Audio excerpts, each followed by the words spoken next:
Yo, what's up? What is up? What is up? Ayan, update natin, no?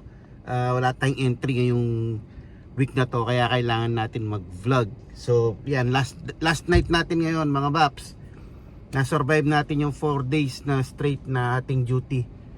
Di ko pa alam kung saan ako ngayon, pero 3 days na sunod-sunod doon ako sa kabilang building. So, ngayon check natin kung saan tayo mag-duty. Hopefully, doon pa rin, or baka hindi, baka dito tayo. But anyways, let's go mga Bap, let's do it.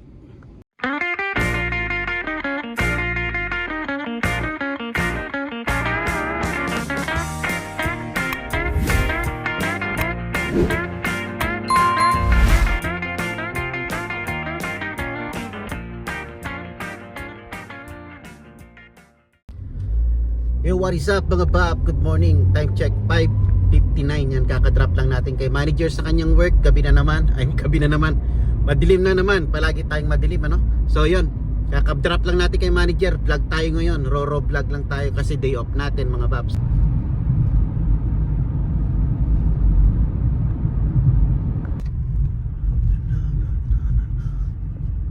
Good morning. Mahamog na umaga. Gloria, Gloria, La Bandera. Iyon, what is up mga katigasin. Tingnan nyo yung kalawakan. Ang hamog, ano? Ito mga katigasin. So yun, kanina pinakita ko sa inyo. Nagbiyahe tayo, hinatid natin si manager ng maaga. Dahil opening siya ngayon. Tapos tayo day off. Actually kahapon pa yung day off natin. Pero dahil sa puyat nga tayo, yung day off natin kahapon is halos maghapon lang tayo na tulog, at saka kagabi maaga ako natulog para maaga rin magising kanina. 3:30 nagising na ako ng madaling araw. So itong realidad mga Bap, kahit na anong tigas mo, anong maton mo sa Pilipinas, ayaw mo maglawa, pero pagdating dito, ayan. Kailangan natin maglaba mga Baps.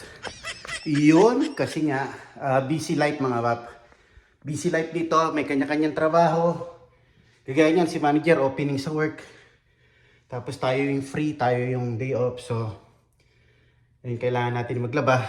Dahil kung hindi ka maglalaba, dadami yung ating mga maduming labahin, ano? Tapos wala tayong isusuot sa ating susunod na work na naman, lalo na yung mga scrubs natin, importante malabahan. Kaya ito, isang basket lang naman ngayon, so okay lang yan. So yan mga katigasan, let's go mga katigasan.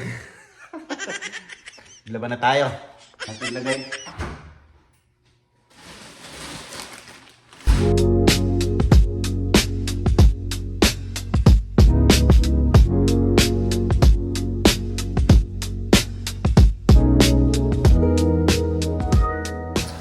So set natin 28 minutes ito mga Baps. So yung laundry namin is wala sa loob ng apartment, ano. So naglalakad pa tayo papunta dito sa may laundry room nila. Maganda sana kung sa mga advice ko sa mga sa mga bago, no, na kung mahahanap niyo yung apartment na meron na sa loob ng apartment mismo yung inyong washing machine tsaka dryer, mas okay. Mas convenient yung gano'n mga Baps. And dito pala may bayad ang ating laundry. Pag naglo-laundry dito sa laundry room, hindi siya kasama sa apartment mga Baps. May bayad na bawat load yata is $2. So, dalawang load ito, $4 na to. Tapos additional pa itong dryer mamaya. Hindi ako sure kung $1 or $2 din each load. Pero siguro itong dalawang load na ito, isang dryer na lang, so mga $4. Yeah.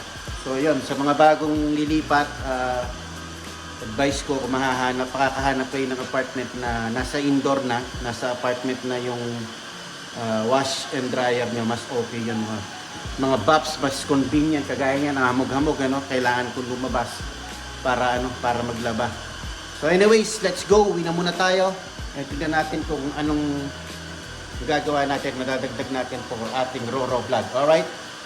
Yun, nandito na tayo sa bahay mga Baps. Ayan, nagluluto ako ng noodles dahil malamig. Ito yung aking ampalaya. Oh. Masarap sana, may balatong. Oh. 2 pirasong ampalaya, 2.79. So, tignan ko kung ilalagat ko siya or magluluto tayo ng balatong today. Dahil mainit ang panahon. Sarap magano noodles. May itlog yan mga pap. Oh. Oh, diba? Ayun, bagay na bagay dahil malamig ang panahon mga paps. Dito tayo sa TV. Ayan. Try lang tayo ng soup. Alexa, turn on lights. Okay. Sarap. Almusal tayo. Nakapagkape na ako kaninang 3:30 eh. Kaya soup na lang muna tayo mga paps. Habang nanonood ng TV. Sarap.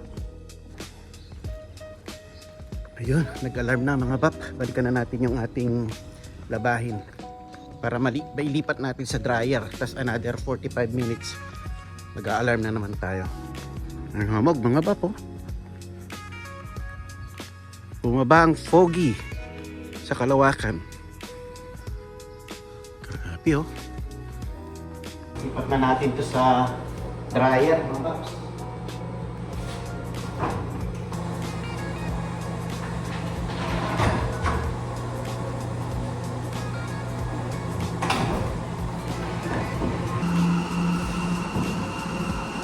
Katigasin, ano nang balita? Laban na kayo, mga katigasin. Let's go! Swipe na naman.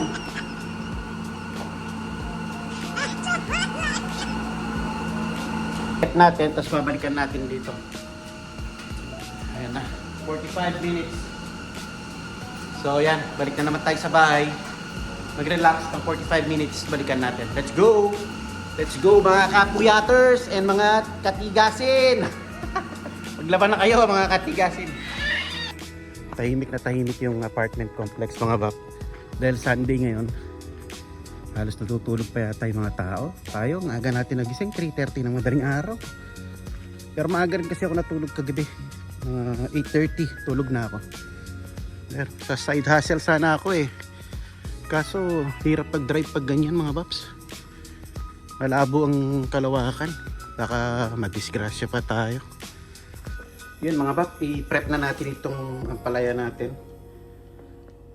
Hiwa-hiwain ko na muna. Hindi ko alam kung sisipagin ako pumuntang Asian para bumili ng munggo, balatong, or baka ilalagat ko na lang to. Mas mabilis ano. Pero ipe-prep ko na siya. Yan.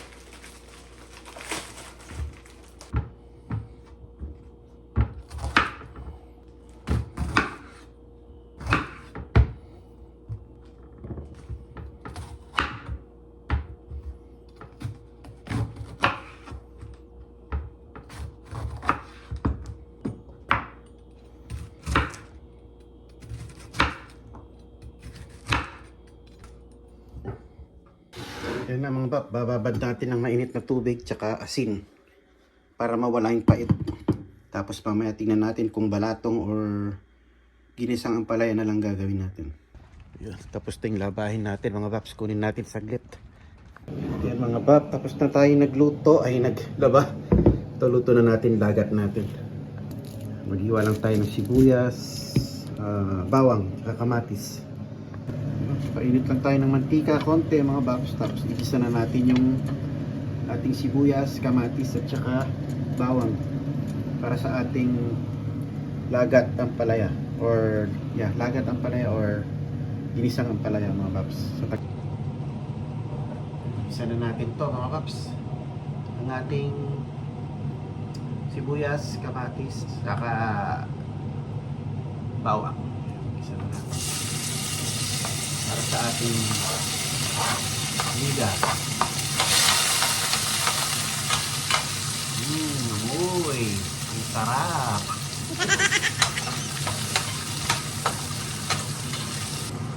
Ayan, okay na yung kamatis natin. Lalagyan na lang natin itong ampalaya. Pag nilagay nyo yung ampalaya, huwag nyo nang hahaluin mga babs. Kung ayaw nyo nang mapait yung ampalaya nyo. Tingnan pala yan, lalagyan na natin sa ibabaw. Tapos bawal nang haluin. Yun ang technique yan mga paps, para hindi mapait. Ayan, pabayan lang natin maluto. Tapos sa timplahan natin, asin, paminta, and itlog sa itaas. Yun na yun mga paps. Yun. So, February na tayo mga paps. Sunday na ngayon. February na, no? Grabe, bilis ng panahon. So yun, lagat na lang pala mga paps. Hindi na tayo natuloy sa Balatong kasi tinatamad na pumunta sa Asian para bumili ng munggo. Tsaka may nakita akong chicken na leftover sa fridge. Nilagay ko na lang para hindi masayang mga paps. Pero lalagyan pa rin natin ng itlog yan mamaya. Pagkapaluto na siya. Malapit na maluto. Ayan, malapit na maluto to mga paps. Actually pwede na to eh. Ano? Sarap. May sustansya pa yan mga paps. So, sustansya yan. Lagat ang palaya with egg. Ano na to mga paps? Pwede na to. Ang ating lagat ang palaya. Ano? Pwede for lunch na. Gutom na tayo mga paps. Palaya, mabisa sa mga ano, maganda sa mga nagpupuyat mga bak, pati sa high blood, ayan, masakto sa atin.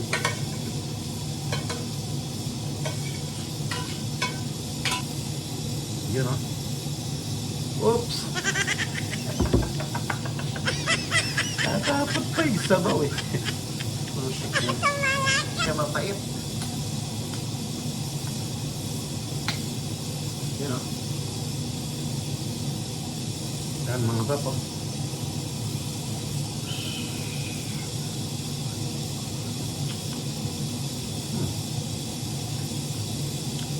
Walang pait yung pala.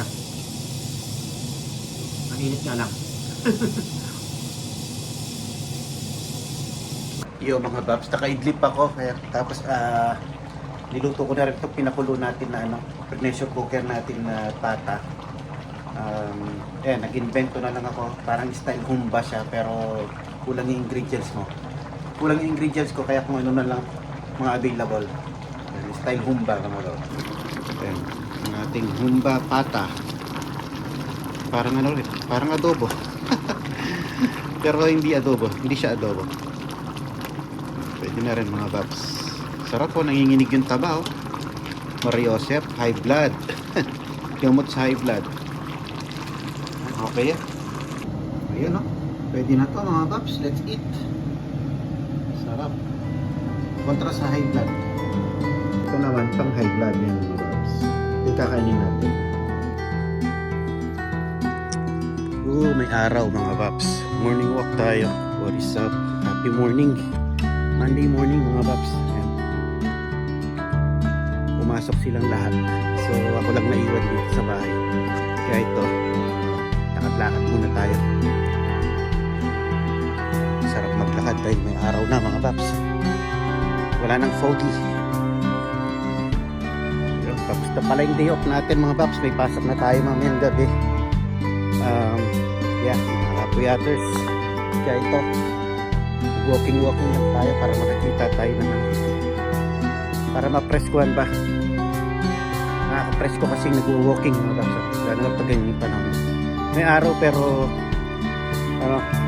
malamig, fresco.